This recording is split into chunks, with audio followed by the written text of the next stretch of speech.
Good evening, everyone. Good evening. My name is Veronica Aplenc, and I'm co-chair of the Center City Residents Association Zoning Committee. And welcome to our August meeting. Just so that you know, this meeting is being recorded. We're going to go ahead and get started. So welcome to the Center City Residents Association Zoning Committee. The CCRA is a 75-plus-year-old nonprofit civic association. As a nonprofit, we encourage everyone to become a member, which can easily be done through our website. There are several benefits to being a member, one of which is being notified of all proposed zoning changes within our area. The CCRA is the recognized registered community organization, RCO, for our area. Our boundaries are from South Street to JFK Boulevard and Broad Street to the Schuylkill River. Our committee works as follows. First, I will announce the order of applicants. Second, applicants are to present. We will call on them in order. We ask applicants to address the specific refusals or referrals. We ask for no interruptions as applicants give their full presentation. After each presentation, the zoning committee will have a chance to ask questions. And after the zoning committee's questions are completed, we open the meeting to the community. When addressed, we ask that you state your name and address. We ask that you keep your questions succinct and to the variance being addressed. We also ask that people not repeat others' questions. If you agree with someone's positions, you're welcome to simply state that. If there's a spokesperson for the neighbors, we ask that this person speak first for the group. After we hear from all applicants and listen to all community comments, our committee meets in closed session. We vote in one of three ways: oppose, not oppose, or not oppose with provisos. CCRA never votes in favor of an application. Our decision is emailed to and submitted to the councilperson, the ZBA, and the applicant, and is posted on the CCRA website. In addition, the CCRA zoning committee cannot express the neighbor's point of view. Only a property owner or aggrieved individual may express their personal concerns to the ZBA. We have three cases tonight, and this is the order in which we will hear them. First will be 135 South 18th Street. Second will be 244 South 22nd Street. And third will be 405 South 17th Street. So that having been said, let's start with our first case, which is 135 South 18th Street. And so what is this case? This case is a refusal. It's a refusal, and the reason for the refusal is the maximum height. So the proposed accessory sign installation above the second floor windowsill will result in a refusal for exceeding the maximum height allowed in the CMX5 zoning district. And I'd just like to remind everybody, sometimes we have refusals and sometimes we have referrals, and this evening we have both. This one's a refusal. And here, in the case of a refusal, the burden is on the applicant to demonstrate why the committee should accept the zoning change. So that having been said, I invite our representatives from 135 South 18th Street to unmute and to go ahead and present. Good evening. My name is Rachel Pritzker. I am the attorney for this matter. Our architect will be doing the presentation, and I'm happy to answer any questions. We also have Stephen Ferraro here, and Evan as well from AKA, if there are any questions on the ownership side. Hi, I'm Stephen Potts. I'm the lead architect, the principal at Stand Up Potts Architect that has done the bulk of the work on this project thus far. And I have a quick couple of images I can show if that's helpful, to kind of try to kind of be succinct about sort of describing the core of the matter. So if you'll bear with me, I will click over to preview and let me know if this works. And I should also say I'm using my partner and wife's computer, Petra Staniv, so that's why my name shows up as P. Staniv. So sorry about that, but I'm not actually P. Staniv. So here we go. I should be able to share that. So This is an application for, this is a site plan showing the Hotel AKA, which is at the corner of Walnut Street and 18th Street, so sort of catty corner from Rittenhouse Square. There's retail on the ground floor, and the lobby of the hotel sort of the middle of the building on 18th Street, and it's hotel rooms above, and amenities. The application that we're working on here is to get the various different retail locations around the perimeter of the building. Each have their own signage. Toomey or Lagos Jewelry is there. There's a restaurant on the corner, a kitchen. Each has its signage in the kind of appropriate place, which is the rule almost throughout the city without exception, is that signage of this sort is supposed to be below the sill level of the second floor windows. What we're trying to do here is actually add building identification signage. The fact that this is a hotel is actually hard to tell. You go by the building, and some people, when they're coming here for the first time, can't find it. So it's a wayfinding thing and also a building identification effort. And what we're looking at here in the proposal in the slide I'm showing you is the words hotel AKA in a zone that's just below the third floor sill. Everything else about this signage would be sort of by right and standard kind of signage, sort of by area, by type. It wouldn't be, it's not flashing. There's, all the other rules of signage are being held to here. But if you look at this drawing, which is why I did a zoom in of this drawing, you can see why below that second floor sill, there's really no room above this beautiful bronze sort of surrounds around each of the windows. This is a historic building that the client has spent a lot of effort over the years since they acquired it of keeping it in really good shape and restoring it to its former glory. What we're looking for here is a place to put this signage that feels appropriate to the building. So before we have come to you, we actually went through a pretty long process of working with the Historic Commission and the Art Commission to come up with a location for the signage that felt like it sort of integrated well into the building's architecture, and that it was restrained and was connected in a way that was sort of, didn't do any damage to the building. And that's what I'm showing you here. So this next slide just shows some details of the sign itself. It's a little less than 9 feet long. The letters, the lowercase letters are only a little over a foot high, with some of the sort of the bits of the L and the T that go above that go to just a bit higher than that. And the whole thing is not face lit. That's important to know. It's meant to be black letters that are just have lighting on the back side of them that kind of lights up the stone behind them. So the last thing I'll show you here, and then I want to try to keep this brief so we can get to discussion, is this rendering that I'm sorry to interrupt. Sorry to interrupt, but we've just lost your screen. Would you be able to screen share again? Yep. Well, I was doing pretty well so far. So let me stop share right at the critical moment when I was going to show the rendering. That's what happens. Let me know if you see it now. We see it now. Thank you. Great. Okay. Whew.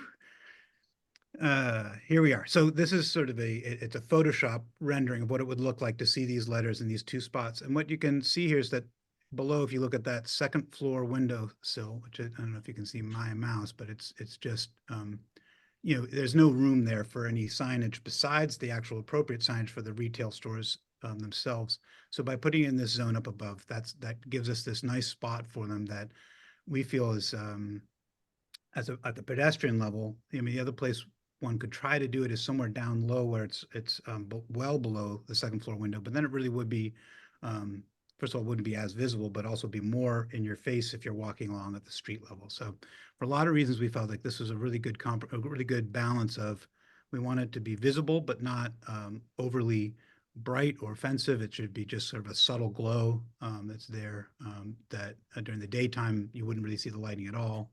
And at night, in the evening, it'd be a subtle glow. So that's the kind of quick, I would say, summary of that. And so I guess just briefly to say, I think I started out by saying that the refusal is not any other aspect of this except its height. It's just that it's about 9 or 10 feet tall, higher up the building than it would normally be completely by right. Everything else about it is pretty much by the book. And I should ask if anyone else on the team has any comments to make. And otherwise, happy to sort of take questions or look forward to I think discussing. just sharing the other preliminary approvals from the city agencies. I know that we shared that in our appeal packet, but just briefly to mention that as well. Yeah, I don't have those images in front of me. I don't know if you want to pull those up, Rachel, or but I mean, We send them. I don't know, Veronica. Maybe you could list them. We don't need to see, but maybe you could list, just tell us verbally what they are. Yeah, so Art Commission and Historic Commission approval as well. and I Great. want to say that we've worked with the Historic Commission for this building was first acquired by Corman Communities back in 2008, and I was actually the architect all the way back then, sort of helping do a massive renovation of this building. They've painstakingly replaced all the old decrepit windows with true wood windows. We've restored all those beautiful bronze windows around the facade, very carefully cleaned all the stone. So they care a lot about how this building looks, and they care a lot. It's a local Philadelphia region company that many of you are probably familiar with. And they love this building and they love Philadelphia. So this is meant to be a subtle improvement but that gives this brand identity to the hotel, which is a really wonderful hotel. If you ever have friends visiting town who need a hotel, you should tell them to go here. It's a wonderful place. The Historic Commission, who we've worked with for so long on this building, they've always pushed back when they didn't like something we were proposing, and we've established, I think, a really good relationship with them. They approved this. They were so happy with the approach to this because it was such a great spot to put these letters that didn't block any of that beautiful crenellated stonework or any of the bronze work, that they actually approved these signs at staff level, which was pretty impressive. They really were strongly behind this proposal. Okay, thank you. Well, thank you. That's a very clear and concise presentation. So thank you very much for that. It sounds like you've come to the end of that, and if that's correct. So what I want to do now is I'll turn now to the committee for questions, and after that I will turn to the public. So let's begin. Sam Gordon, any questions? Can I just say, do you want me to leave this image up for now, or do you want me to stop the share? Why don't you leave it up for now, and then if we need to, if it's in the way or if we need another image, the committee will ask, I'm sure. Sam, great, thank you. Sam Gordon, any questions? Sam, I see you on the. Sam, you're muted. You'll need to unmute yourself. There we go. There we go. Sorry, no questions. All right, thank you. Rebecca Frisch, any questions? No, no questions. Thank you. Okay, Bob Lane. No questions. Thanks. And Ben Weinraub. No questions, thanks. Jacob Cooper. No questions, thanks. Charles Robin. To say that backlit will be 24/7 and it was approved by the Historic Commission.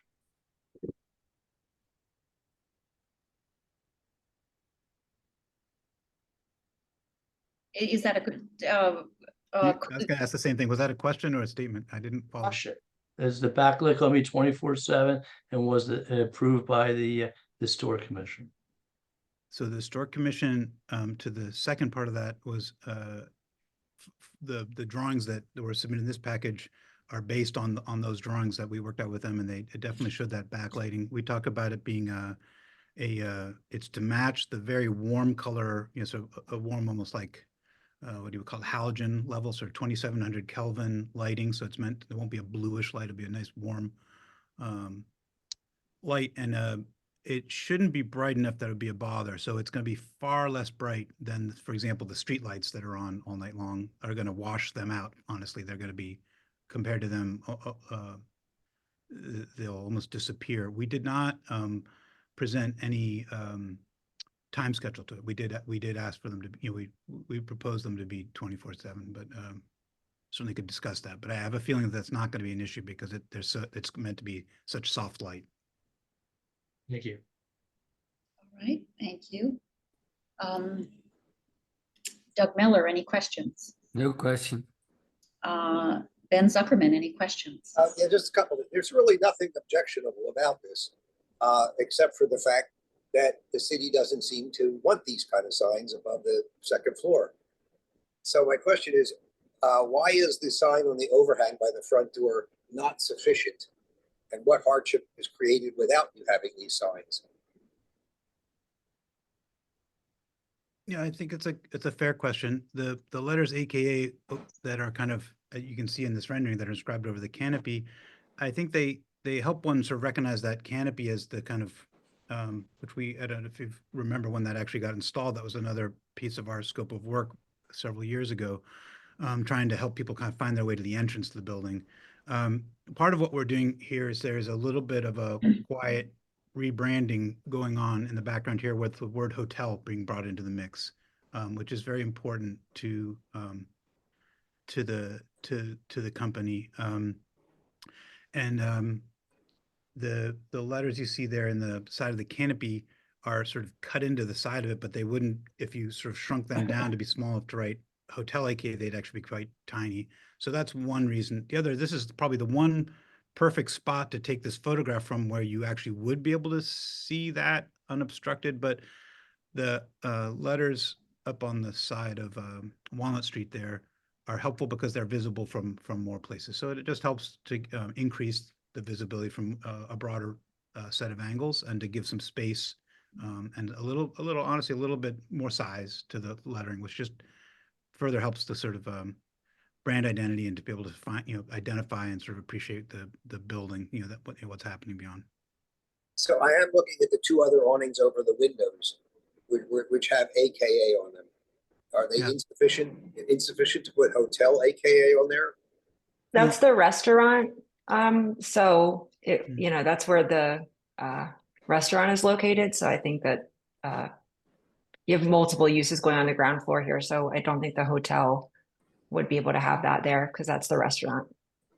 Yeah, again, if you tried to put the word hotel there, it would turn into really tiny letters that would go across. So the other thing we try to remind ourselves is that although that currently is run as a AKA bar and kitchen, and restaurant, that whole retail level is always kind of evolving and changing. So this is meant to be about the building itself, whereas the signage above the entry there, that might could turn into a different restaurant someday, or a different person. They would always put their name above that. So each one of these windows down low is really about what happens in that window, which is different, I guess, from this opportunity to kind of identify the whole building, if you think about it from that point of view. Okay, it's fine. Thanks. All right. Thank you. And so now I'd like to turn to the community. Are there any community members who have questions about this project? And again, this is 135 South 18th Street. If you are a community member and you have a question, can you please raise your hand? And you can find the raise hand feature at the bottom of your screen. Oh, and I am sorry, we have another committee member. My apologies. Sylvie Lorente. Let me go first to our committee member. Sylvie, I did not see you speak. It's okay, no worries at all. Could you, what's your question, please? Yeah, it is probably a very naive question, but why don't you simply write hotel AKA at the entrance?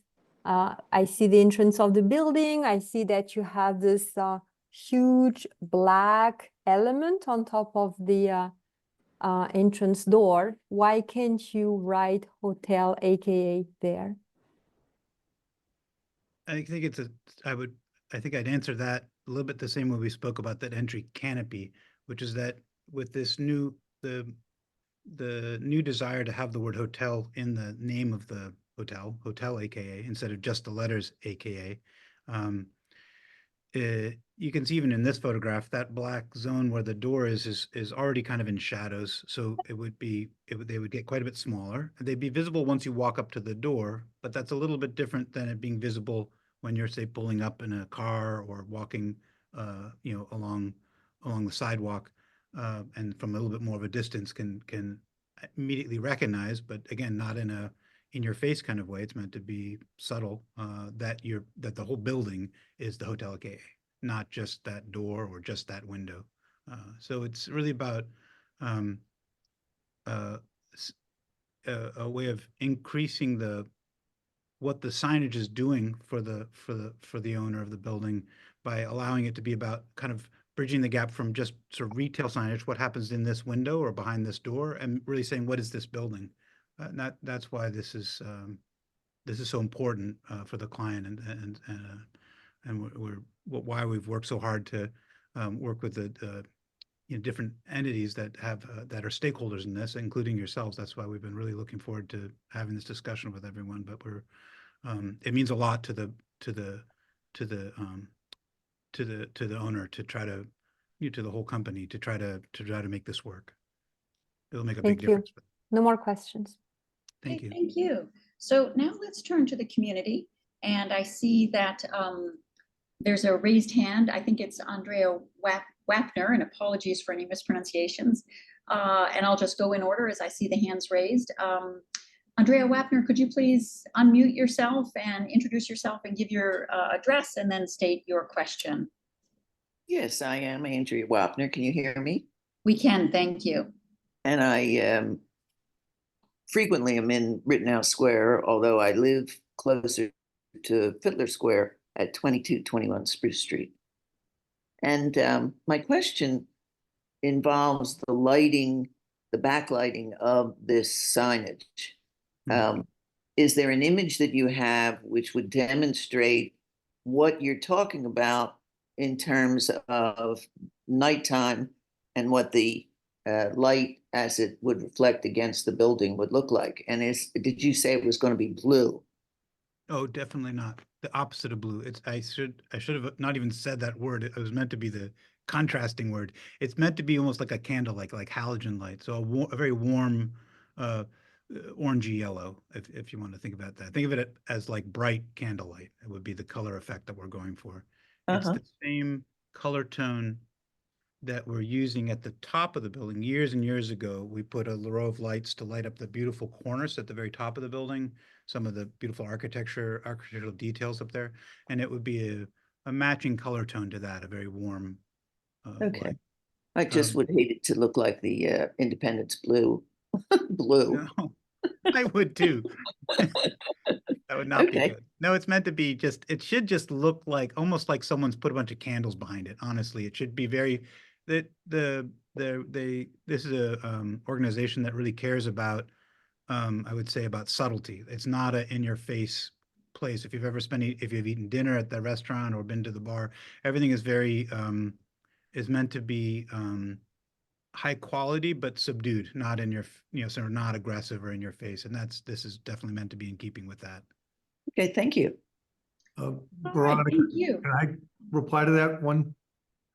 Yes, if you wish. Okay, so the person who asked the question, I am an architect. I'm a committee member, no connection to this project. And 2700 Kelvin is the warmest color light you can basically get for almost any project. So it's a very desirable warm light.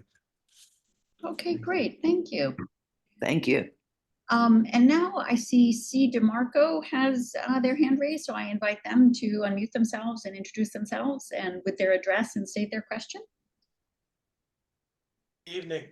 My name is Chris DeMarco, and my address is 201 South 18th Street, the Rittenhouse, Claridge, which sits at the corner 18th and Walnut, directly across the street from the hotel, AKA.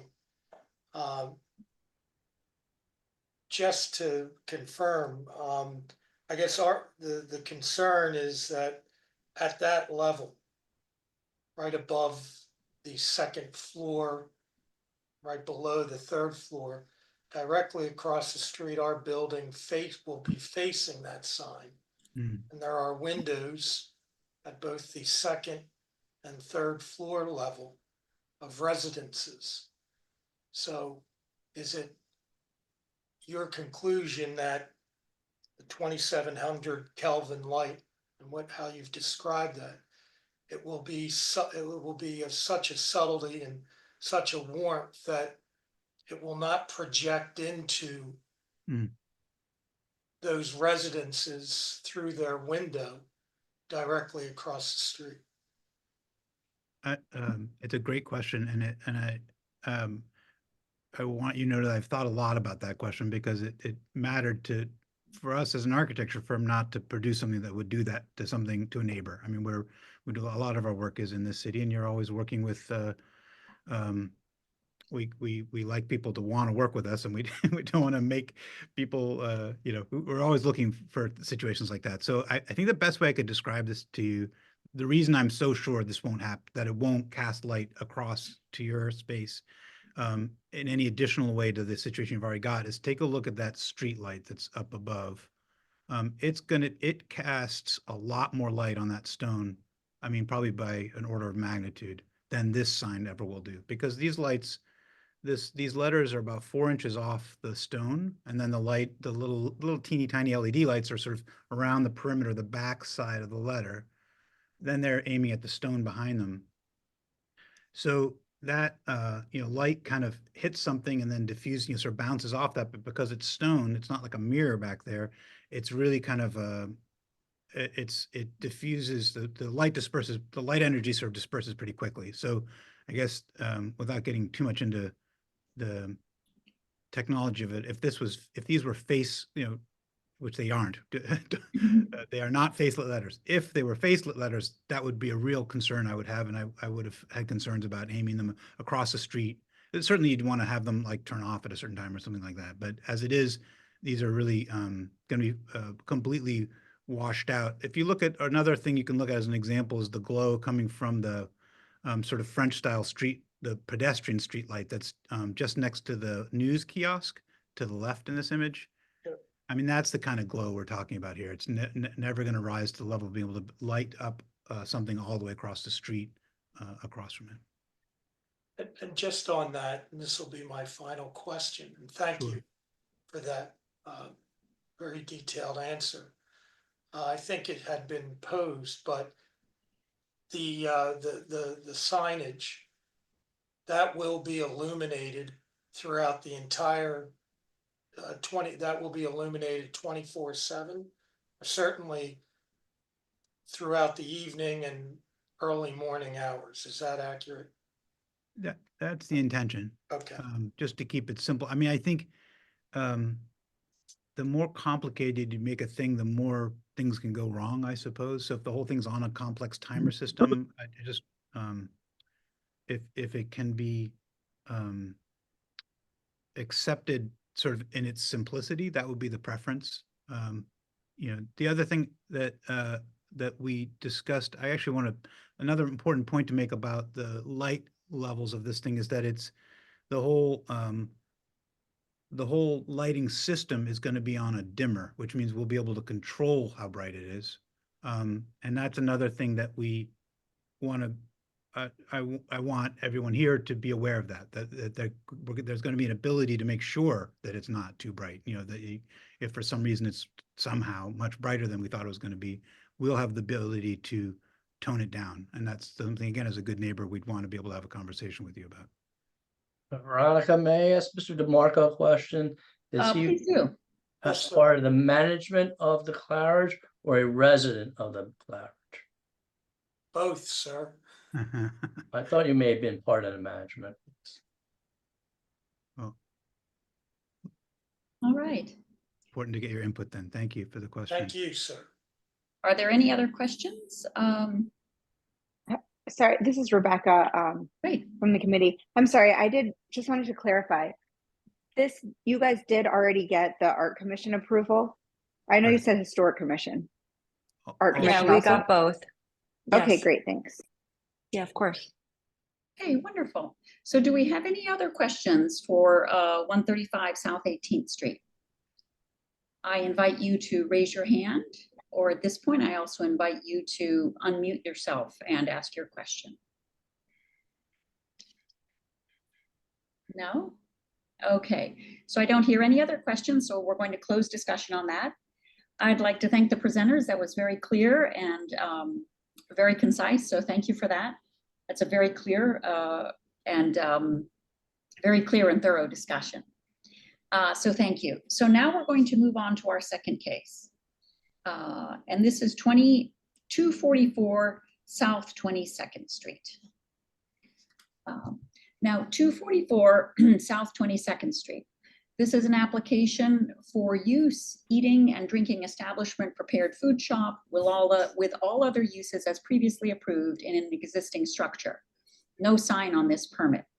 Now, this is a referral. And the reason for the referral is whereas the proposed use, eating and drinking establishment, prepared food shop, requires special exception approval from the Zoning Board of Adjustment in the CMX1 Commercial Zoning District. Now, I just would like to remind everyone, this is a referral. So that's a different sort of a case. And in the case of a referral, the burden is on the community. Why not to accept the zoning change? So I invite the representatives from 244 South 22nd Street to unmute themselves and to present. Thank you. My name is Vern Anastasio. I'll be the attorney representing Zahara Saeed, who I believe is also in the on the call tonight. And I will share my screen.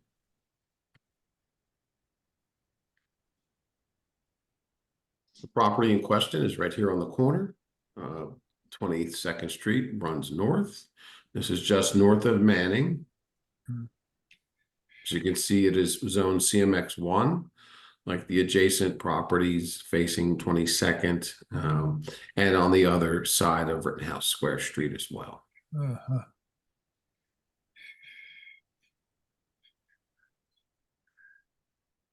I'm going to bring it up to our cover page. We have the referral, the application, the interior layout, photos of the property, RCO notification letter, and the proof of the mailing. We have some zoning archive documents just to demonstrate that it has been commercial use in the past. Of course, the deed and the overhead view. As I said, the application was for eating and drinking establishment, prepared food. Basically, it's going to be a cafe, coffee shop with prepackaged pastry. It's not very big. It can't really handle more than that. Mm-hmm. So the prepared food shop category makes sense here. No commercial kitchen, of course, or anything like that. Mm-hmm. It is zone CMX1, which requires a special exception. And we believe that the use here would not impact adversely the community any more than a coffee shop would normally impact. I'm going to go down to, I think the more important thing is the layout of the basement storage. We have a restroom for staff in the basement. There's a utilities. First floor is open to the public. As you can see, there's a service counter. There'll be a back bar and then seating along the edges. And of course, there's a public bathroom as well.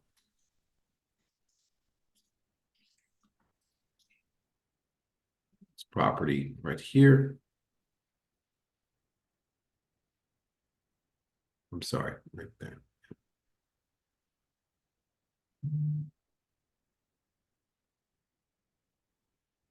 Here's the interior shots.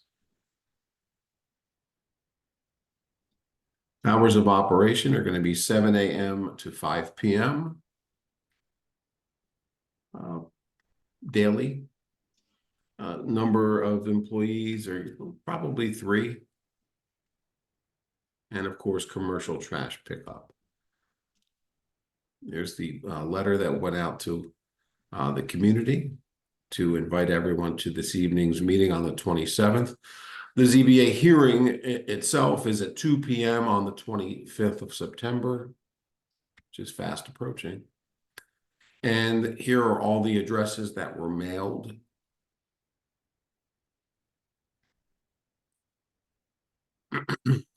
Zoom out here. 120 individual households were mailed certified mail by the Vista mailing company that most zoning firms in the city use. As I said, there's history that I've provided that just shows a continuous sort of commercial sort of use. And I think I said this already, but maybe not. There will be commercial trash pickup. Exterior lighting, no signage on the application.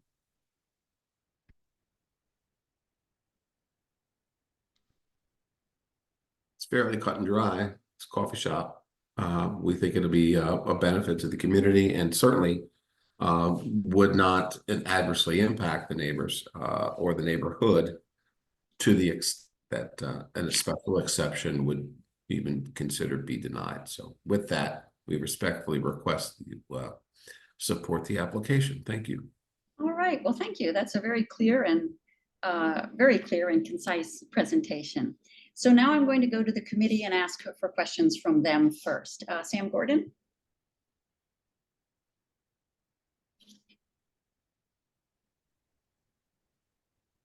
We will return. Sam, you're muted. Sam, you're muted. Okay, I'm on mute. Can I go after Charles Robbins? All right, Sam. So Rebecca Frisch. Okay, I guess I can start this off. We typically have several sort of Center City residents association restaurant provisos because, as you know, this is just a matter of making sure that we're not doing any negative, making any negative impacts on the community and that's why they have this process for the referral.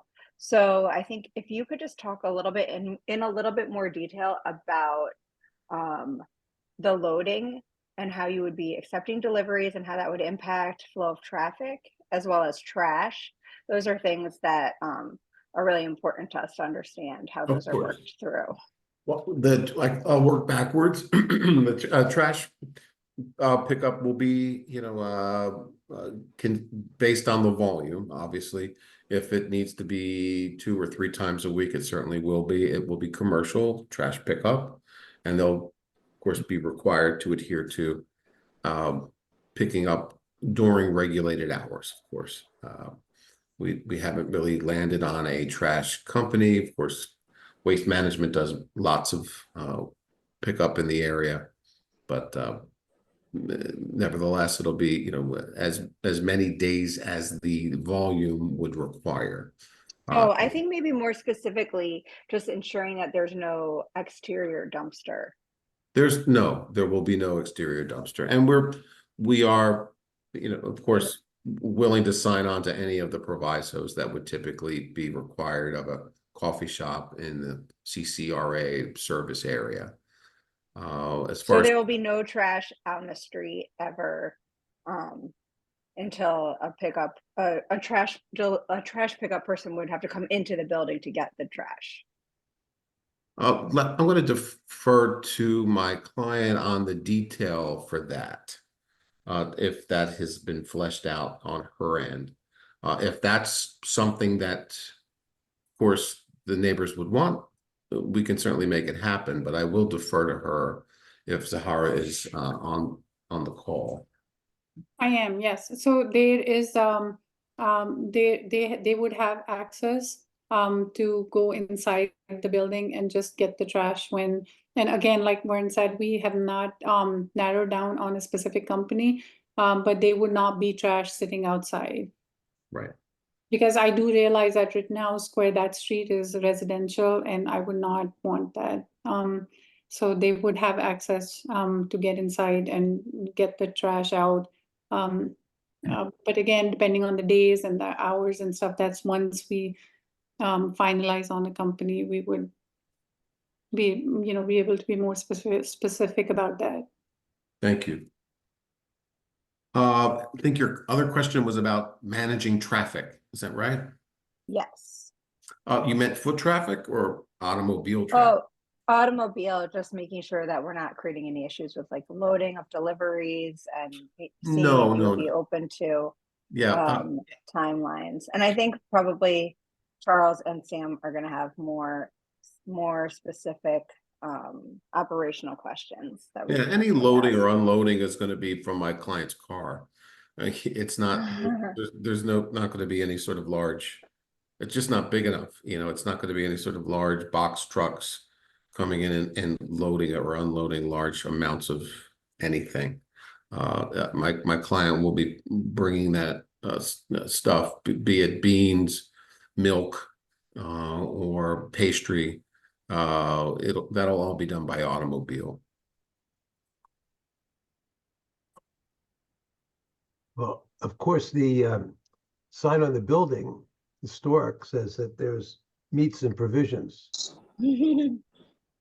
Yeah, we're not selling meats or provisions. So false advertising, huh? I'm just Yeah, kidding. yeah. All right. So Actually, Bob, any other questions beyond the yeah, false I do. Thank you. And you may have touched on this during your presentation, and I was distracted for a moment looking at some pictures. What outdoor seating do you plan, and where would it go? None right now. So when you say none right now, that it implies that there'll be outdoor seating in the future, and whether you plan it or not, somebody in the future might, because typically coffee shops do have outdoor seating. And I'm not saying wrong with that, but knowing that there's residents down the side street, would you have any restrictions on whether it would just go on 22nd Street versus? If there was outdoor seating, they would need to come back to us first. That's correct. Thank you. That was going to be my answer. If we were going to propose any sort of outdoor seating, that would have to be all subject to community review. I'm assuming that if we decide to do that in the future, it'll be on 22nd Street against the property, but do it, we would need to come before the RCO. But right now, she just wants to get up and running. That was my question. Thank you. Thank you. Wonderful. Ben Weinraub, any questions? Nothing pertinent to the zoning in our role, but a side question since I have everybody. Architecturally, any consideration? I don't see any renderings of, what you plan, but a little personal pet peeve because I walk this almost daily. Since you're not selling silver, any interest in removing the bars from the windows and potentially the through wall air conditioner unit, which is quasi compliant? So when we bought the building, that's everything that just came with it. I personally absolutely hate that air conditioning unit there, so that's all going to get removed. And the meat sign, I love the fact that it's so old and it's been there for so long. So my plan was to get like an artist to just come fix up some of the stuff and then maybe put some sort of a plexiglass or something in front of it to protect it. But everything else is going to go. Yeah, ghost signs are cool, right? I think we could all agree. Oh yeah, on don't take my comments as suggesting there was anything wrong with it. It was yeah. Ghost been signs there are for decades and decades. That's right. That shows our town's history, and that's cool. But yes, the air conditioning unit sounds like Zara wants that gone, as well as the whatever bars are over there. Appreciate that. Thank you. Great, thank you. Jacob Cooper? Hey, Vern, is there a name for this business? I don't know. Zara, have you come up with something? Yes, it's going to be La Maison Jaune. It's called the Yellow House. Beautiful. Okay. Very French. Is there any other background on the operator or the business that you'd like to share as part of the presentation? My client just always, it's her dream to open a cafe. I think she could probably, if you want to hear about her love of cafe lifestyle and France, that's fine. But that's always been her dream. Sounds great. Thank you. Yeah. All right, thank you. Charles Robin, any questions? And well, Rebecca hit on most of them, but Vern, if you can scroll up to the diagram, it has the 2 floor plates, the basement and the first floor. Oh, the plan, the interior layout. Yes, please. So you've got the first floor and they're both around 400 square feet. So just to dovetail on what Rebecca was saying about the trash storage will be stayed in the basement area, correct? Stored down there. That's correct. And then, right. And then the front is the bottom portion of the thing here. So it would be taken out through 22nd Street. No, so if you look at the drawings, you see the obviously the first floor, and then if you look at the where it says storage, which is the basement, so to the left of that are the doors. They're the exterior doors from the street, from Rittenhouse. So Cellar doors that come up from I apologize. I the don't know what pavement. Exactly. So then they could easily just access that. We plan on putting some sort of a code there. and that way they don't necessarily come inside the the storage area for the cafe.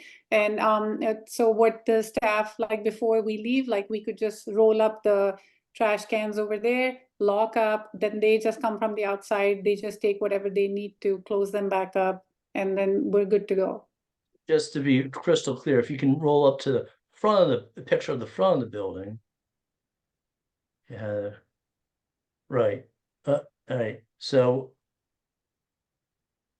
where So do you see where the meat sign is? That exactly. So that's the side street. That's Rittenhouse Square. right. And as you kind of, it's like a long corner building. So as you kind of I follow you. On Rittenhouse Square we go. Right yeah, there, do you see Rittenhouse like that Square little Street. green, exactly right there where you see that little black part on the side street? Those are the doors. And the sanitation company will have access to those billow doors. Exactly. Thank you very, very much. Yep. Thank you. Sam Gordon?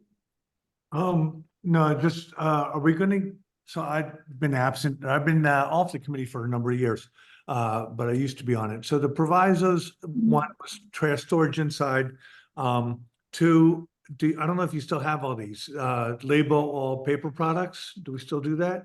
Yes, we have all that. Trash can provided, outside the door, is that still on there? So that's for takeout restaurants. Those, the container for outside and the labeled silverware and plates, that's for takeout restaurants. I don't know that this counts as Kind that. of a takeout restaurant. I mean, I've been, as I say, I've been off the committee for a while. So it sounds like they'll be amenable to whatever we ask, but we should just make sure we ask all the relevant questions. And there's no venting, correct? None whatsoever. But to Sam's point, just to leave that, if you're gonna sell coffee in paper cups that people can take to go, and if you're gonna have eventual outdoor seating, I think those issues, Ben and Sam, are still relevant. When that comes up. Yeah, we're amenable to. All right, it can be. Whatever provisos you want to put in there, we're amenable to. Coffee will be served in China, regular cups, and of course on paper cups, in paper cups to go. Right, we just ask that the cups be labeled with the restaurant's name. If they end up scattered on the street, as you can understand. Of We know where course. they came from. Yeah, and there will be, like as most coffee shops, well, I shouldn't say most, many coffee shops, there'll be some sort of trash receptacle out front. That will be taken in or managed by management by my client. Thank you. That's Yeah. it. Okay, great, thank you. Doug Miller? No questions. Ben Zuckerman? No questions. Sylvie Lorente? No questions. Joyce Lee? Hi. My earlier question about outdoor seating has been answered. It's a more minor question, just about if the hours are going to be 7 to 5 every day, and there will be no evening hours. No evening hours. Thank you. Thank you. All right. Well, now let's go to the community questions. And I see that we have 2 community members who have patiently had their hands raised. So I'm going to go in the order that it looks like they've been raised.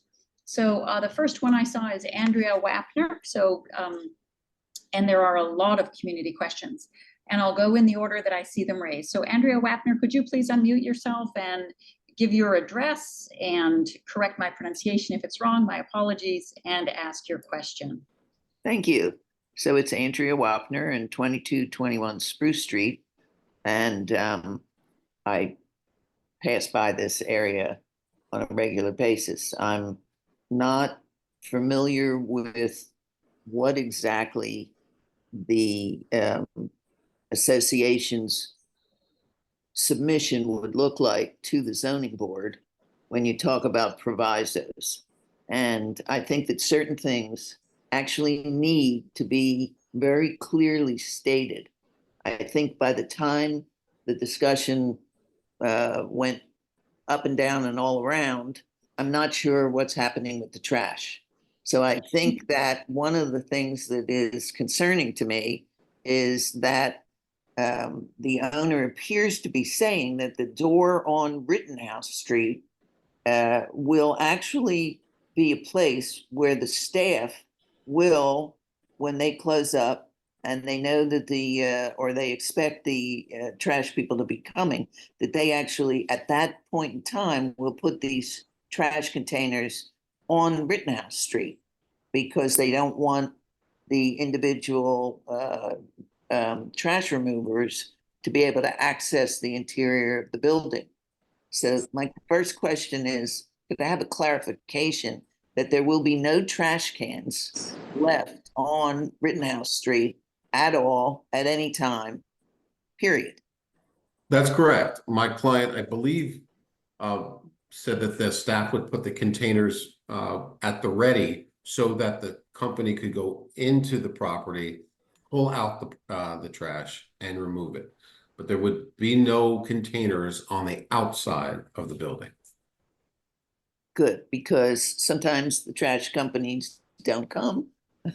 And certainly on Rittenhouse Street, we would not want to be seeing trash cans at all.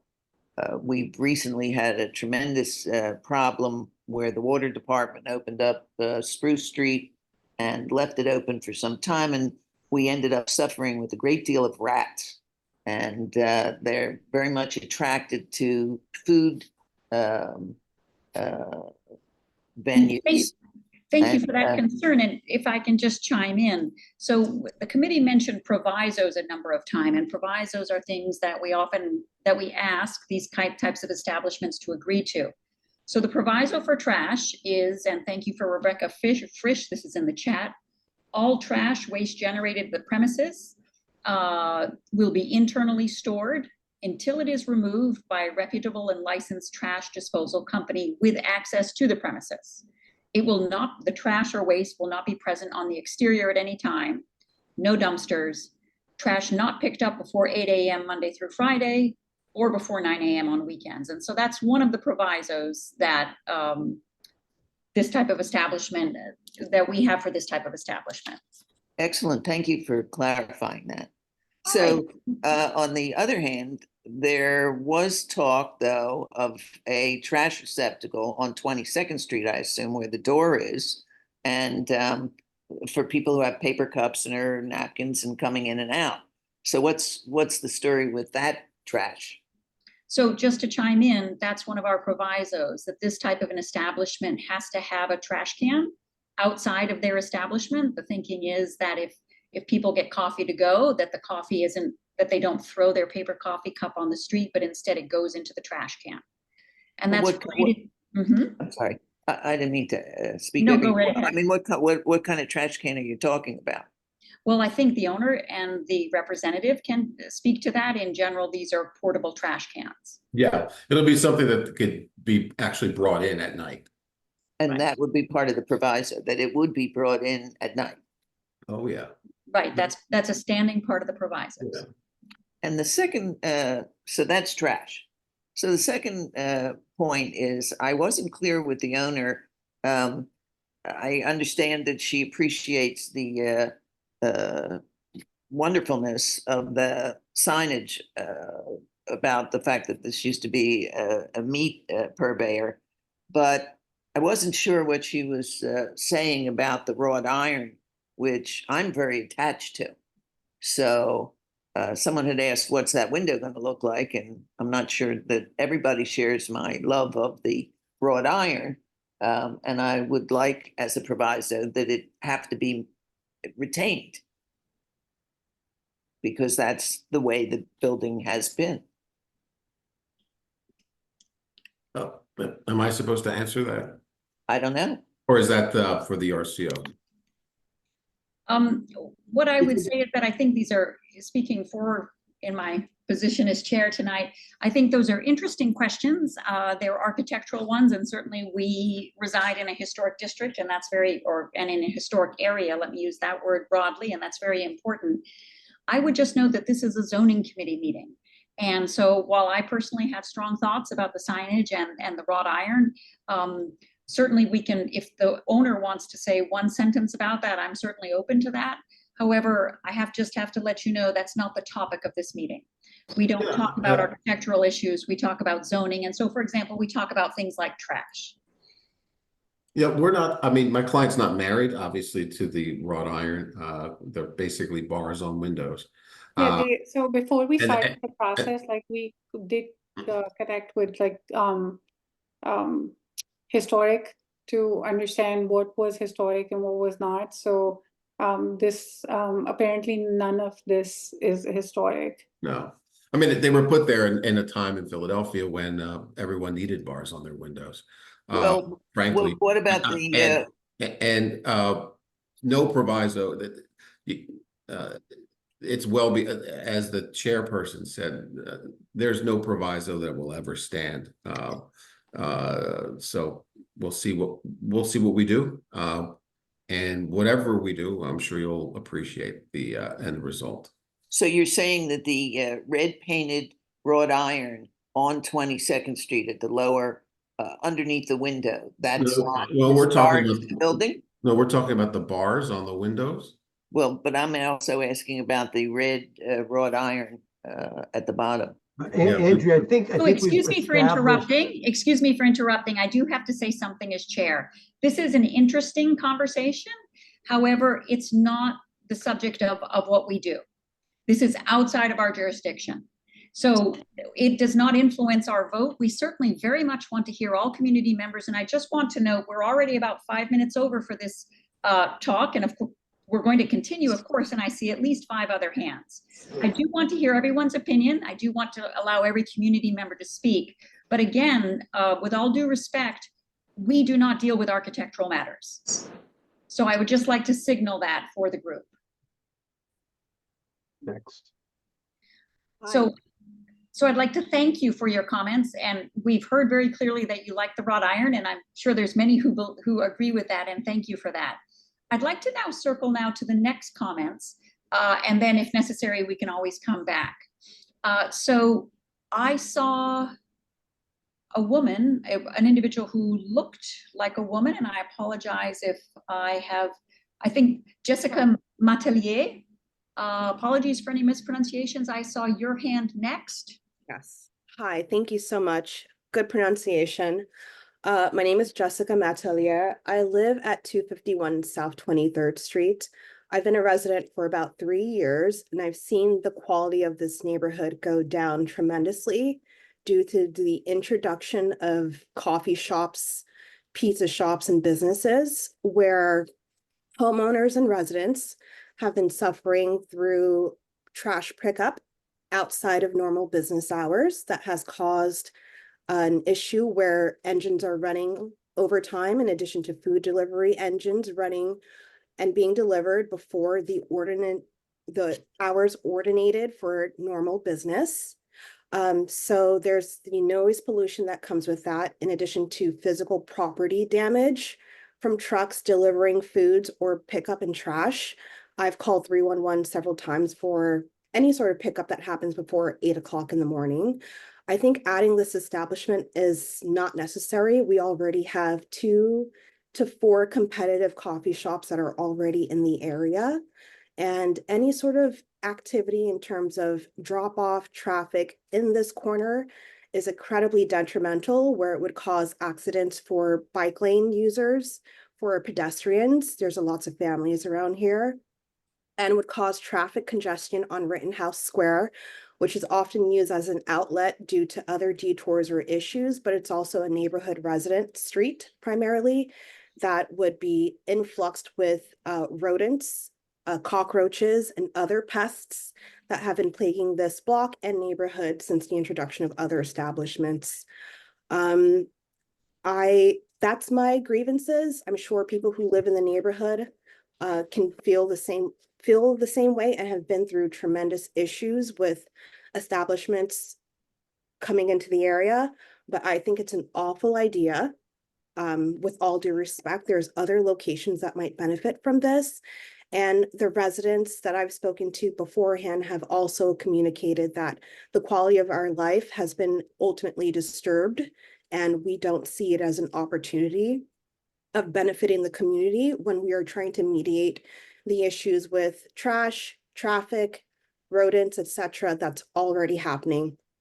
Before today, I already saw an accident happen on the corner of 23rd and Manning and 23rd and Spruce, in addition to cars blocking this intersection we have here on our screens, ultimately from the pizza shop. So it would be an incredibly competitive area with a lot of high foot traffic that would be detrimental to residents who've been here for a long time. So please accept that and also look into other grievances for restaurants in the area. I'll hand the floor back over. I have no questions, just heart palpitations.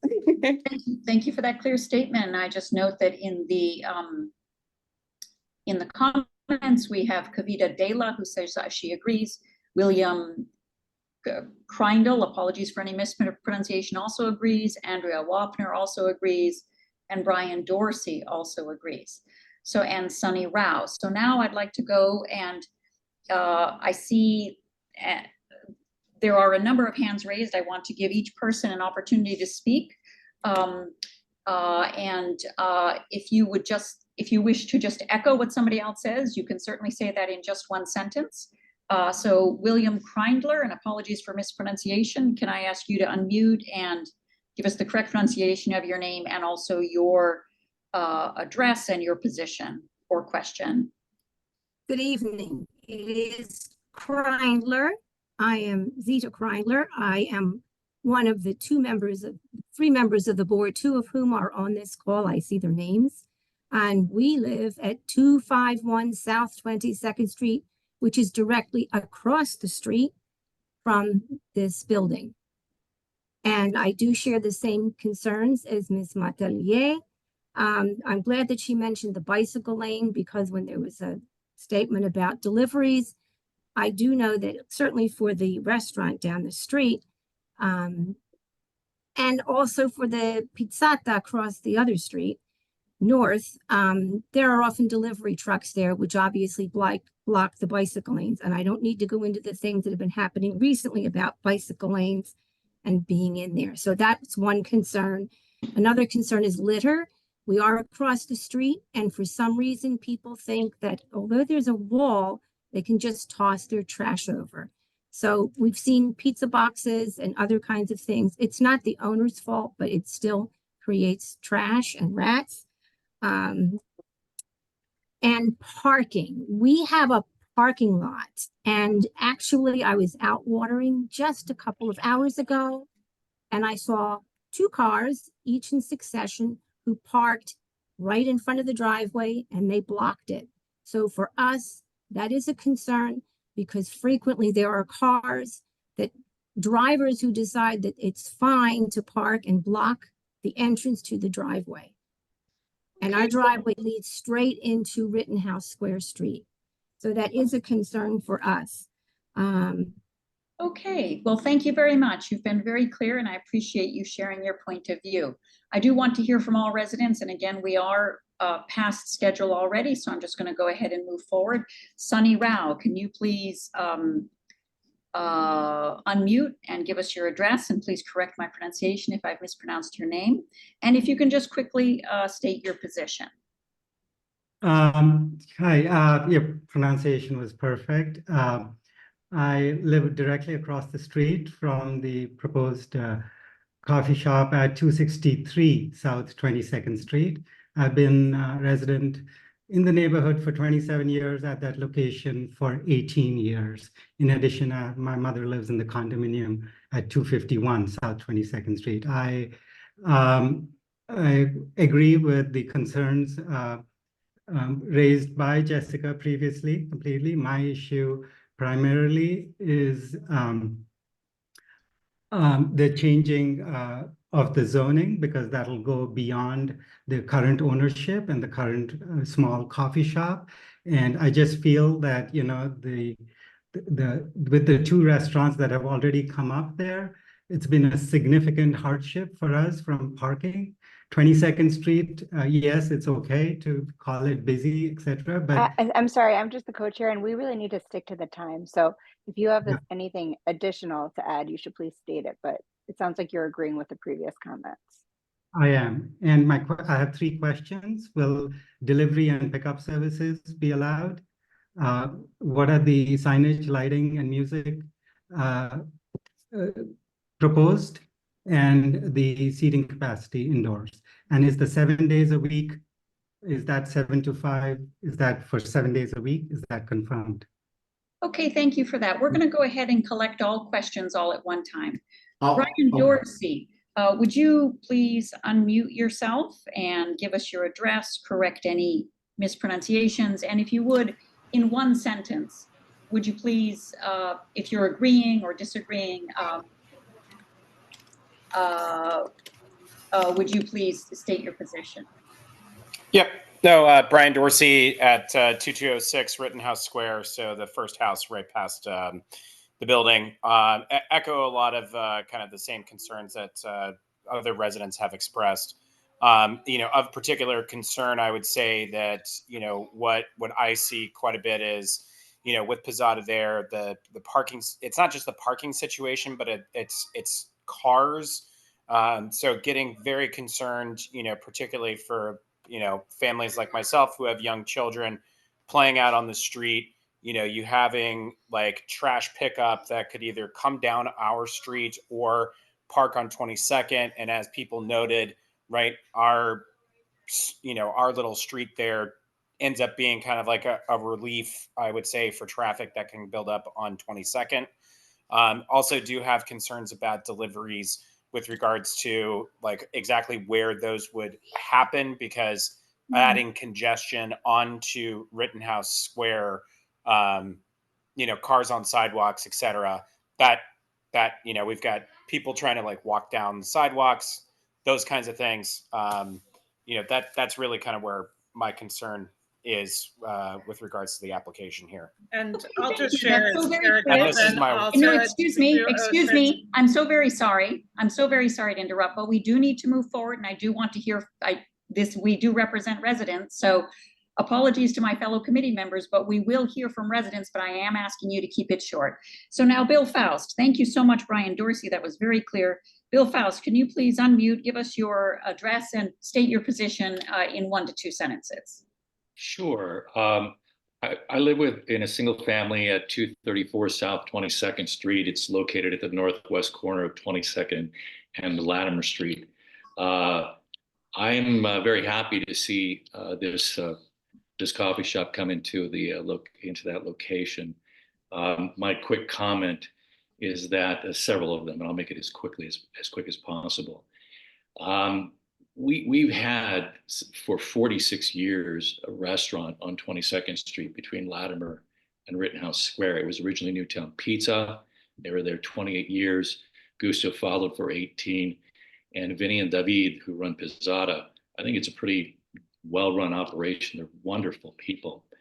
The other comment I'll make is that it's natural for everyone to have objections and concerns pertaining to commercial, but on the one hand, this is a city, 22nd Street is a mixed-use street. And the other thing I'd say is that having places like this give people places to go. It increases pedestrian foot traffic and enhances everyone's safety. We've been very happy to have commercial properties. All of those 8 properties between Latimer and Manning on 22nd on that west side, they were all originally commercial. And when it changes to residential, it's lost and you lose the vibrancy. I support it. Well, thank you so much. Thank you so much. That's very clear. And now I'd like to go to our final community member, Marina Brownlee. Yes, a quick. Could you please give us your address, and then we'll move forward. Thank you so much. 208 Rittenhouse Square. I wanted to echo many of the things that have been said and be even more forceful. People talk very casually about the trash pickup, the trucks, the this. deliveries. That building was commercial. It was never one that needed deliveries, trash pickup, whatever. Just looking, there is on 23rd and Spruce, a new cafe. It's a very nice cafe. However, the amount of trucks and, it's not only, noise, traffic, it's danger because people want to zip around it, around the trucks, and there are a lot of them. Anyway, I think it would really be a terrible blow to our very special neighborhood. Okay, well, That's thank it. you. That's very clear. Thank you so much. I have one question that's come up, and I just want to ask, Vern, could you clarify for us, what is the current use in this building? I don't know if it's occupied currently, but I mean, the property is zoned CMX1, which means there has to be commercial use on the first floor. Right. And frankly, It's current. a bodega open till midnight or 2 a.m. could be there by right without having to get anyone's approval or support. So what we're asking for is, a special exception. Obviously, Right. those concerns are important. There will Indeed, be. and I apologize, I'm not being rude. Thank you so much. I think you've been very clear. We just wanted to know what was the current usage. Okay. So I want to thank everyone. I think this has been an unusually long discussion, but I feel heartened that I feel everyone has been able to present their point of view, and I think each point of view has been presented fairly and fully. So I want to thank everyone for that. I want to thank the presenters. This was a very clear presentation, and I want to thank all of our community members who have spoken so clearly with their points of view. I also thank the committee members because usually I am a terrible time, stickler, and this time I was quite lenient, and so I appreciate everyone's patience. So thank you everyone for that. With that, I would like to move on to our third case. So, excuse me, our third case is 405 South 17th Street. Now, this is a refusal. It's an application for a visitor accommodation in an existing structure. And the reason for refusal is that the proposed visitor accommodations is prohibited in this zoning district. And I would just like to remind everyone present that we have refusals and referrals. This is a refusal, and in the case of a refusal, the burden is on the applicant to demonstrate why the community should accept the zoning change. So now I'd like to turn it over to the presenter for 405 South 17th Street. Thank you. Good evening, everybody. My name is Brandon Savrin. I am the attorney for the property owners. Not that it entitles us to anything, but just to differentiate us from the previous two cases, we are here to discuss a building and a use in that building that are already present and are present under a zoning permit, which was granted by the zoning board 2 years ago. And I don't know if it was on CCRA's recommendation or on their own accord, but that permit was granted as a 2-year timed permit. So we are here to renew it. And as Veronica mentioned, we have to, again, carry the burden of showing that we have a hardship imposed by the zoning code that entitles us to this variance. And that's what we'll attempt to do tonight. So I'm just going to share my screen. One moment. Oh boy. Let's see. Aha. Okay. Can everybody see that photograph? Yes, we can. Okay. Thank you. So here's 405 South 17th Street. This is just below Pine Street. Just going to show a couple exterior photographs. It is on the end of a row of 3 Trinities extending from the southeast corner of 17th and Pine. We're the southernmost building. These are very small properties. I'll show you floor plans in a moment, but the first floor is about 180 square feet in the interior, and the upper two floors are 150 square feet each. And that parking to the right is not a part of our property. The entire property is only about 230 square feet. And that's really the basis of our hardship. It's a very unique property. There are lots of small Trinities in Philadelphia. I would never be as bold as to say this is the smallest home in the city, but it certainly belongs to that class of the smallest type of properties in the city. And my clients, Heather and Joel, purchased this property a couple years ago. At that point, it had already been operating as a Airbnb for, I believe, 6 years at that point.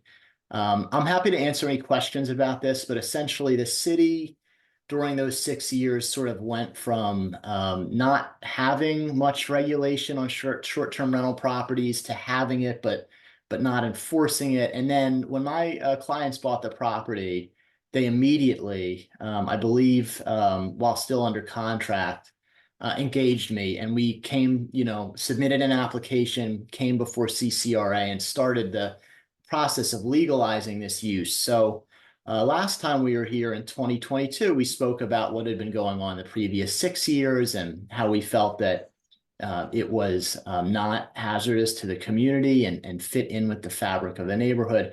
Really, my goal tonight is to have my clients, who will speak in a minute, update you on what's gone on the last 2 years.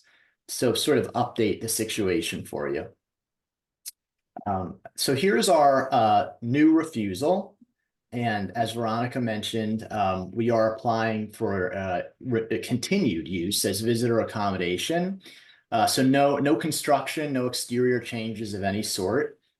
Visitor accommodation is prohibited in the commercial districts below CMX 3. So that's the reason for our refusal. And then the examiner, which is pretty helpful, wrote in a note here that the zoning board granted a variance with provisos for our use on November 9th, 2022. And that proviso is that the variance is set to expire this December. So we timed our application to make sure that we could come back to CCRA and then the zoning board prior to that December 1st expiration date.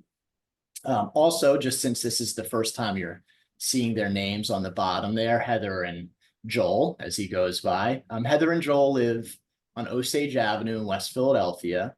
Heather operates and owns the Knockbox Cafe. That's her career and passion project. It's a coffee shop right around the corner from her house. And Joel is a medical software developer, which is not as cool as what Heather does, but still beneficial for society. And I'll show you the zoning map here. Just to clarify, sorry to Sure. interrupt, Brandon, at least I'm not seeing your screen. I'm just seeing a line down the middle. Oh, I'm so sorry. So you'll Yes. need to refresh so we can follow. There we go. Now we see it. Yeah, okay. So what's going to result from that is just that it's not going to look like I'm looking at the camera, but I think by putting it on this other monitor, I fixed the problem. So I'll just really quickly go back through the refusals. Right. And so just to confirm, we received all of the refusals and all of that information. So thank you. And we received all the required documents. I think what would be helpful for the committee and the community is just to hear your reasoning and your arguments in favor of your request for this variance. Oh, sure. Okay. And I think a large part of that is going to come during my client's presentation, but I'll sort of tee it up a little bit and then hand it off to them. And therefore, that's helpful, Veronica. I'm not going to spend much time on these documents. This is the rental license for the property that's currently active. This is the zoning permit that was granted pursuant to that zoning board hearing that I just discussed. I'll skip right over. Our deed and the copy of the mailing that was sent and our proof of mailing to the affected neighbors. I'm just gonna kind of skip all of that in the interest of time. I did show you a couple photographs, and I'm gonna allow my clients to sort of MC this in more detail, but I'll just very quickly, in case they don't touch on all of it, show you photos of the interior. So a particular note here is this room. This is like the entry foyer. On the upper floors, this is the only space. This is sort of this 150 square foot rectangle. The first floor has this additional back room that serves as a very small kitchen. And all of the floors, now we're up on the second floor, are connected by this spiral staircase. So it's a very sort of tight vertical staircase that makes this property, you know, really appropriate for only particular audiences. And that is one of the basis of our hardship, is that this property can't participate in the full sale or rental market. It's not appropriate for families with children. It's not appropriate for folks with mobility issues. As Joel will talk about in a moment, it's extremely, extremely hard to perform substantial renovations or even appliance replacements in this property. I believe that in the past, folks have removed floors in order to get appliances and furniture up and downstairs. So it just is, you know, again, it's the size and it's this limited manner of access between floors that makes this not very desirable for folks to have a permanent residence here. And what one could do in theory is take a wrecking ball to the interior of the home and turn it into something that is more accessible. But it's on the historic register, and that's not what anybody prior to us did. It's not what my clients wish to do. Operating this as a short-term rental is a way to maintain the property in its current form, but have the income stream necessary to perform maintenance, routine maintenance, and pay the carrying costs of the property. And my clients will expand on that too. Here's just an up close of what the staircase looks like. There are literally grab bars like this to help people sort of up. Just some more photos of the interior. Here are floor plans that Joel will walk through in a second. So that's it. I'm going to leave it at that. Joel or Heather, I'm going to ask you to unmute yourself, introduce yourselves, and then you can tell me what you'd like to show the committee while you speak. Great. Thanks, Brendan. So this is Joel and Heather DeGrands. As Brendan said, we live in West Philly. We've owned the property that's in question now for right after COVID, 4 years. Wait. I believe you guys bought it in 2022. Isn't that right? Yes, 2 years. Yeah, that's when you hired. Yeah. Apologies, because we did an update on Zoom and now it won't let me do any video, so we can't show ourselves. So apologies for that. Yeah, we've been running this for 2 years. We bought it from a person before us who had been doing it for 6 years prior to that. And so we've tried our best to maintain the historical integrity of it. And it is a challenging to get in and out of and up and down. So we do have to sort of monitor what kind of guests come, because we want to make sure that they're able to handle it. I'm going to let Joel talk over a little bit of what we've had to deal with those sort of things. Yeah, I mean, the house is what it is in terms of, you know, what it brings to the community historically. We've been running it now as an Airbnb for several years under the variance that we've established 2 years ago, and the comments that come back from visitors are just so positive in terms of being thankful for this type of experience in our historical city. It is a challenge when we have to go in and do anything, you know, as simple as, you know, appliance repair or replacement, or, you know, even furniture. It's very, very tight. We have to plan everything out. As Brendan said, it would be a real challenge to use it for any other type of long-term residence. You know, the rentals that we're doing right now are short-term, you know, for people that are just coming through. We've had return visitors. Again, it's just a lot of charm, and we really enjoy it. Heather owns the coffee shop, But, this is a close second to her passion, just extending the hospitality. She loves to visit with the guests as they come in, tell them about the house, tell them about our history. We have a plaque in the first room that I don't think you can see in the pictures, but it gives the full history of who's owned it over the years. Yeah, and there is also like an architectural rendering from like the city plans from when it was first built. It's essentially circa 1800. And so when people do come, like the comments we get are that it gives them like such a full Philadelphia experience and that it's so close to everything. They just love it. And we've had quite a few people return back as well. But like, I think it kind of gives them a charm of like the history of the city. Okay, well, thank you very much. It seems like you've covered your points, and I'm hearing some very clear points shine through in all of the presentations. And so thank you for that. That's very clear and very focused. And so thank you for that. So again, our focus is on zoning matters. And so now, unless there are new points, which it doesn't seem that there are, I'll go ahead and I'll turn to our committee for any questions that they might have. Again, on what was a very clear and I think presentation that covered a number of clear points just in a very concise manner. So thank you.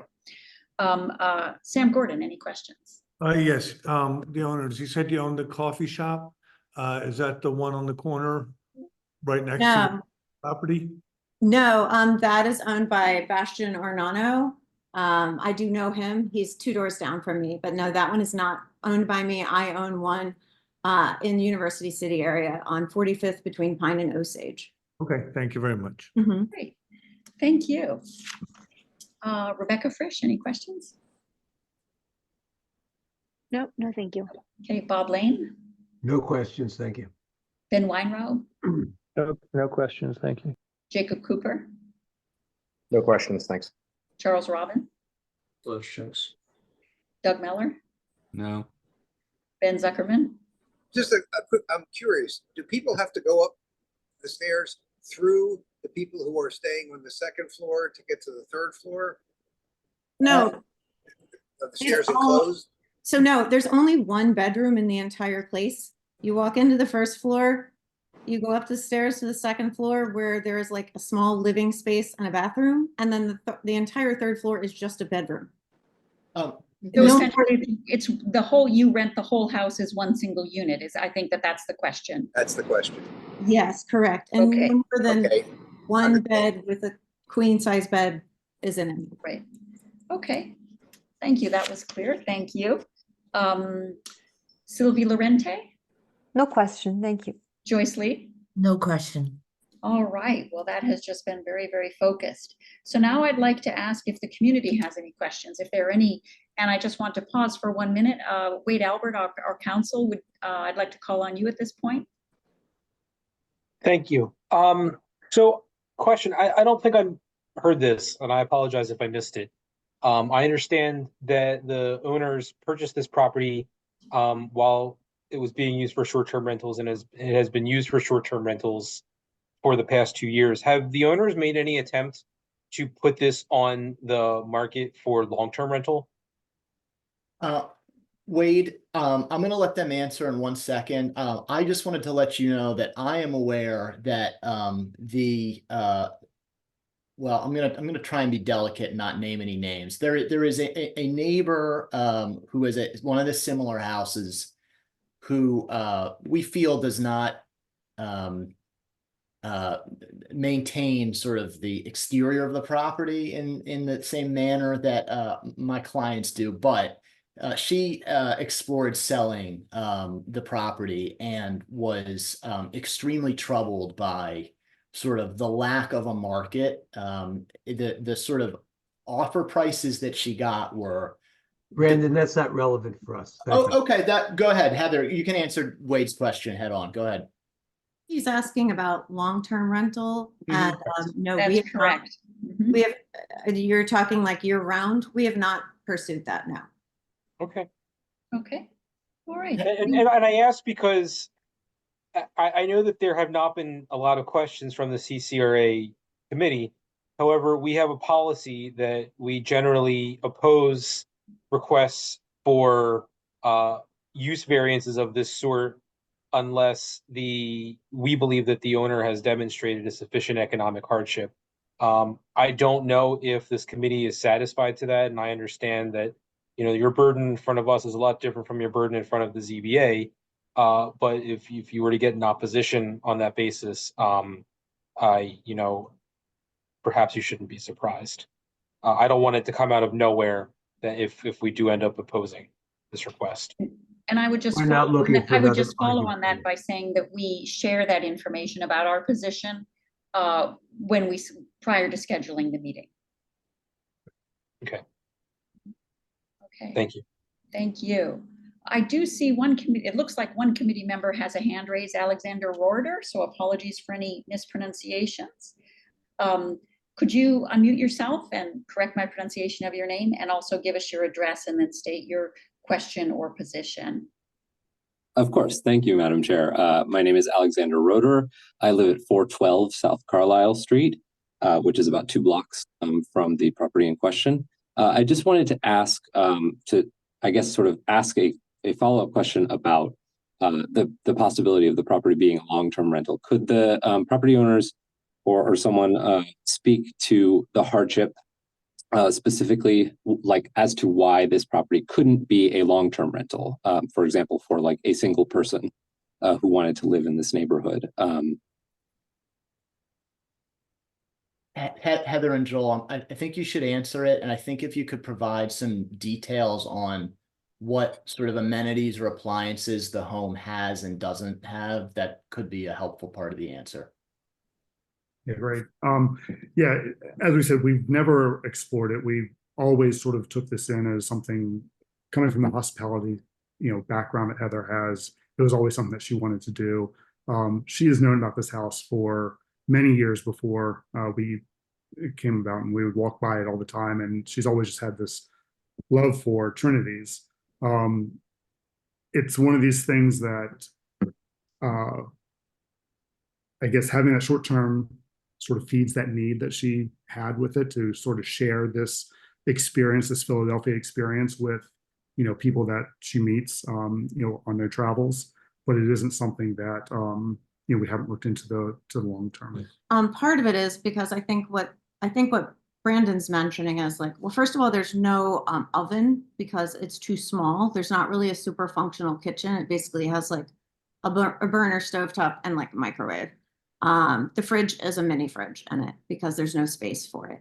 You know, we had a dryer break, and the question was, how are we going to get this dryer even in and out to repair or replace it? And it was like, that was a big situation that we had to deal with, trying to work around, and we had to call many people to try to see if we could fix the existing one because no one knew what kind of magician was going to get it in the basement. But we just had a lot of issues with, it's very hard to go up and down the stairs long term, and also just even moving furniture in and out is not something that's easy either. You have to go through windows and stuff. So it's just not, it's not easily for the long term. All right, thank you. Thank you for the clear question and for the clear response. I'd like to ask now, are there any other questions? Are there any other community members who have a question or wish to speak? I invite you to raise your hand.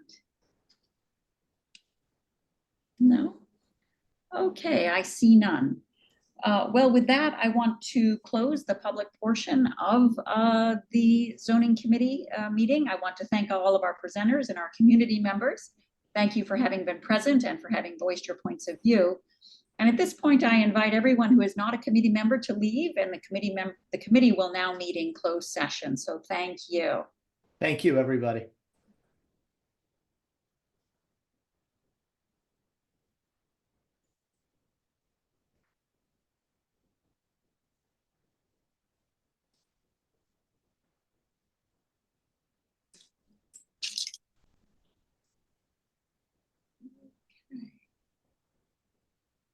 All right, so I will stop recording now.